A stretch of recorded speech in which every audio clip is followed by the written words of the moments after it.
Are you ready to stop the self-sabotage and create the life you desire? Well, in order for that to happen, you need to break free from the bad beliefs that are holding your success hostage. You need to optimize the stress by turning it into extra energy for success. And those hurtful habits? Well, we need to give that pain a purpose for progress. Welcome to Stop the Self Sabotage and Create the Life You Desire podcast. So, why is it you don't have what you want or you desire? Or maybe it's just a challenge getting your basic needs met. Why? Well, if you've been in my world for a while, you know that if you want better answers, ask better questions. So that's what we're going to be discovering today and over the next 3 additional parts to this series, why you don't have what you want, and better yet, what you can do about it. We're looking at the 4 different aspects to you and where there have been challenges, conflicts, and problems set up that when you continue to try to solve them, you're just going to graduate to the next level of problem. I mean, that's how we got through school, right? Is how many problems could we solve? And then they increased in their complexity. I don't know about you, but I'm tired of enduring problems. And I've moved past that. And now it's time to say, okay, what is it that will take for me to have a quality life? And keep in mind that quality life is a byproduct of you bringing out your magnificence and your brilliance. But in order to do that, we need to see what obstacles have been put in your way. So, why is it that you don't have what you want? Well, let's look at what you might need, want, or desire to start with. By the way, there's 3 different categories needs. They used to say, hey, all we needed was what? Food and shelter. Oh, incorrect. Have you heard about loneliness now being the new disease, dis-ease, and that it's as significant as smoking on the toll that it'll take on your life? And here's some insight. I already know that the challenges you're experiencing can be traced back to one of 2 triggers, or maybe you're a high achiever and you've got both. One, you don't have anybody. You, because of either chronic or an acute experience discovered at a very early age, nobody had your back. You were in this alone. And on top of that, you were supposed to make things happen for others. The very best parts of you were weaponized against you for you to make life happen for someone else. Okay, so you're in this alone. And 2, you're nobody. Who in the heck are you? That's the beginnings of what's known as imposter syndrome. But that's what was used against you in order to control you. It's also known as tall poppy syndrome. At one point, you did realize in life that you had security. If it is to be, it is up to me, that you could make things happen, but that you had freedom of choices of who you wanted to make it happen for. And that significance then says, oh, look at me. I can partner up with somebody else, and what we can create together is more beautiful than what we could create apart. And it's at that point, somebody was threatened by your power and decided to put you in a place where they felt like you were more controllable. By the way, I just went over the core 4 wounds: abandonment, rejection, unworthiness, and invalidation. And so that invalidation is what they used against you for you to dim your light and only have your brilliance turned on when they were going to benefit from it. Now, again, this could have been chronic, repeating, or it could have been acute, but either way, you discovered that who you were was going to be dependent on other people, places, and things outside of you, which, by the way, is number 4 in the reasons why you don't have what you want. So let's go back to what it is you do want. Need, want, and desire. And so those needs, as far as, yes, you can make things happen. You do have freedom of choices. You do have the ability to pair up with somebody where it could be friends. It could be in work.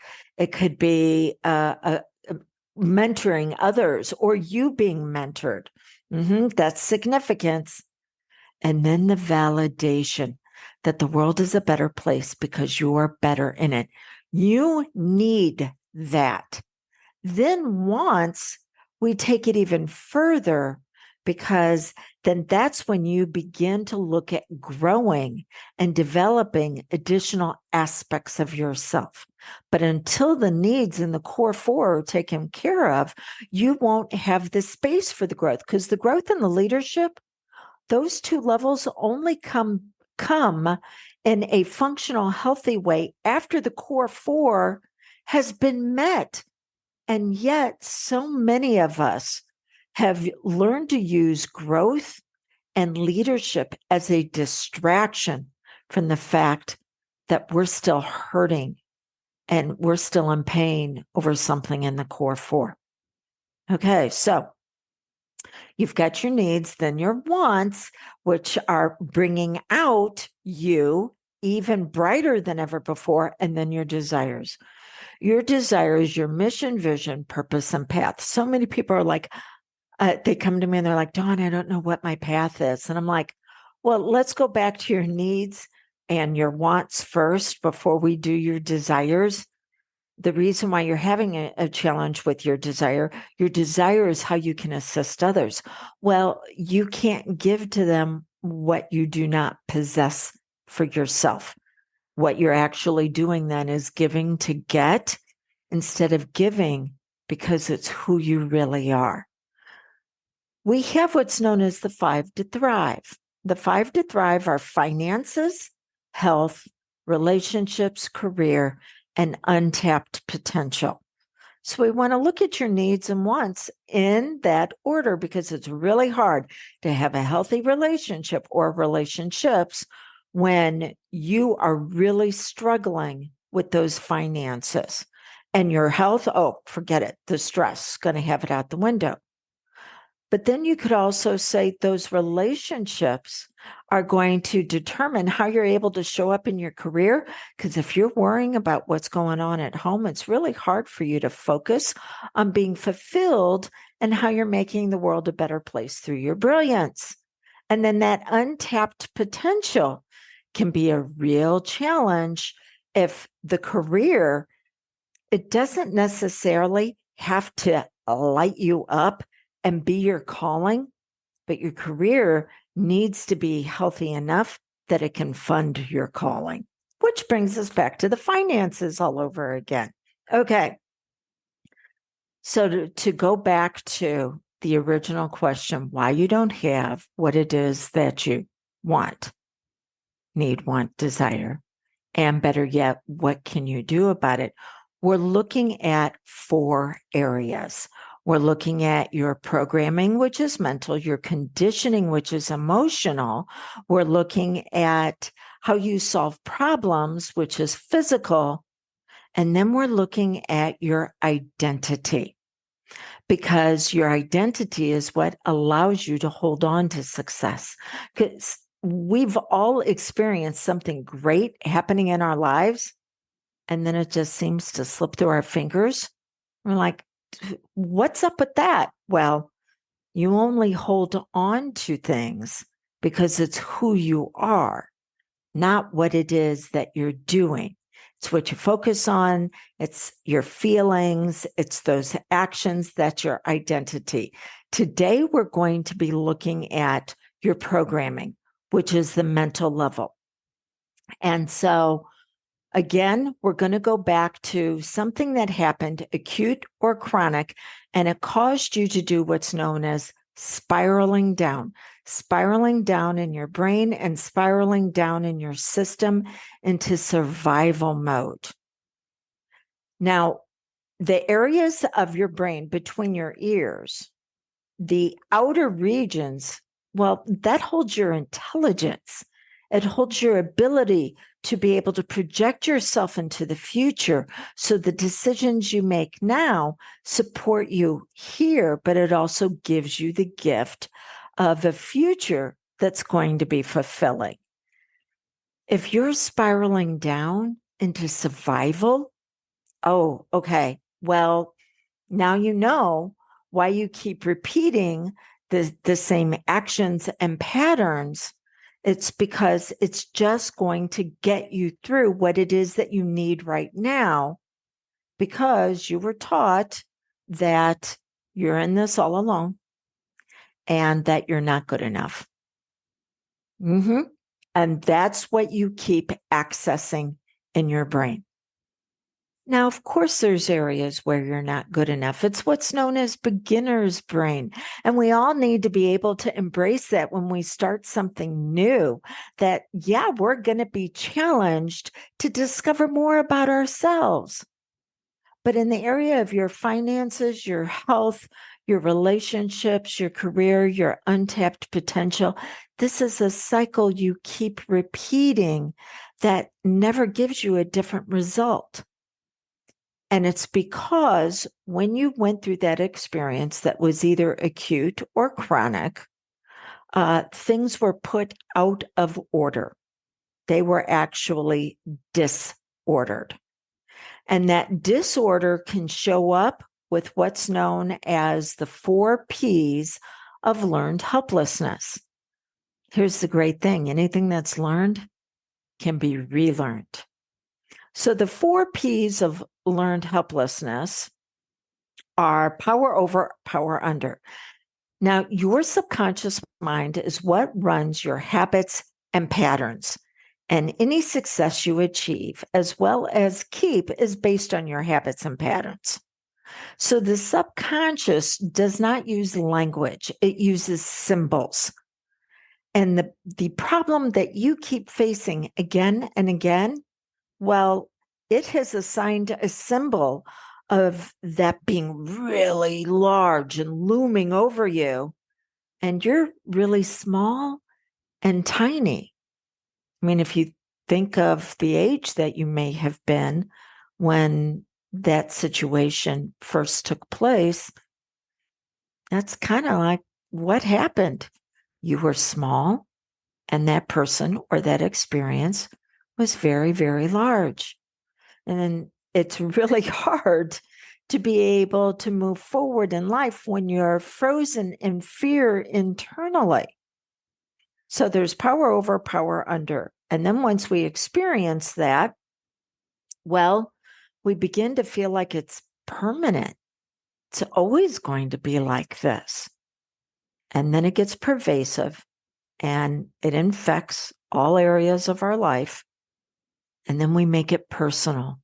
Must be something about us that we were missing, the reason why we keep going through this again and again. One of the things that I do with my clients is I assist them in writing their story, where we look at the showcase of their strengths, talents, abilities, and gifts, but then we also look at their weaknesses. Their strengths, talents, abilities, and gifts, a lot of the time, were things that were actually weaponized against them. And they thought it was because they were weak. No, there was something that had power over them, and then it was using it, or they were using it for their benefit, but at your expense. So with my clients, we look at, well, where did all of this come from? Because that part of the story is incomplete. It hasn't been written all the way. And what is it that you need to do to begin to step into having power over it? What is it that you want to have permanent? And what do you want to make temporary, pervasive? If things are going to flow through your life, well, what is it that you want? What is it that you choose as the flow? And it is personal because it's about you and your magnificence. By the way, here's a sidebar.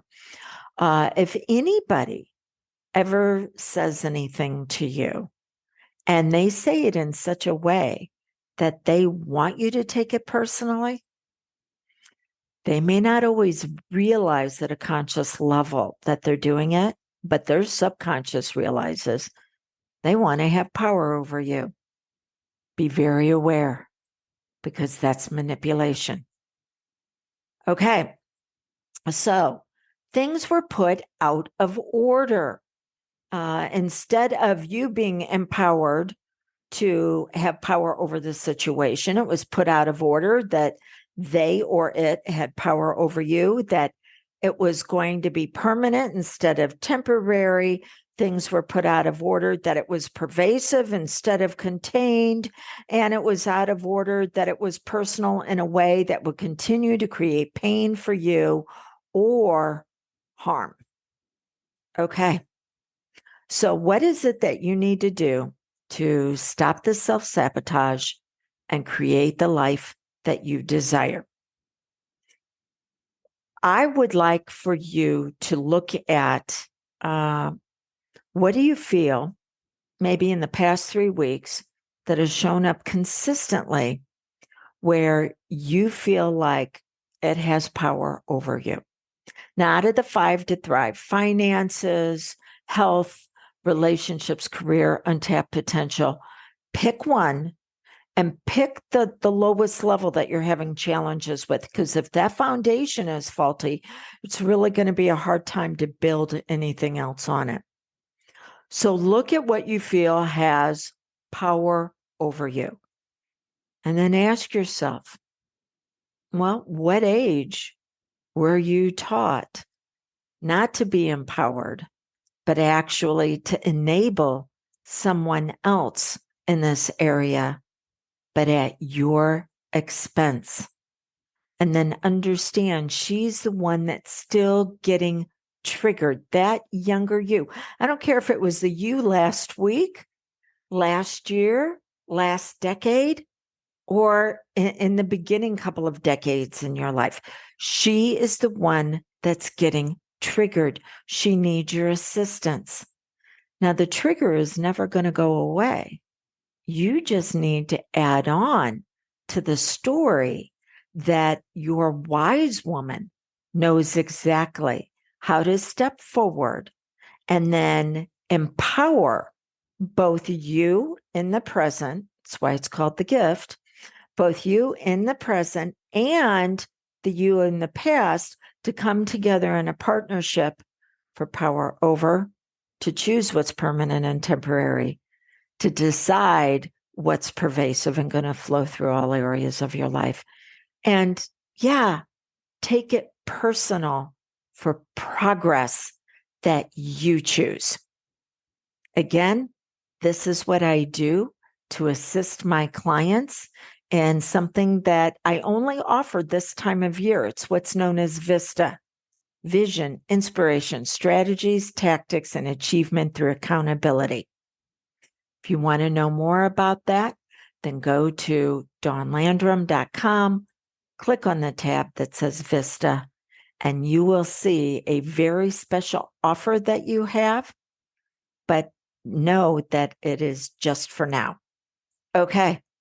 Until we get together on the second part of this series, which is your conditioning, how you've attached to perform for others, but in a way that causes pain for yourself until you're absolutely so exhausted that you have to give up. And it's the reason why you have nothing left for yourself, because you're not filling your bucket. You're so worried about filling everybody else's bucket with your brilliance and light. but at a way that's detrimental to you. Until we get together again on that, blessings on your brilliance.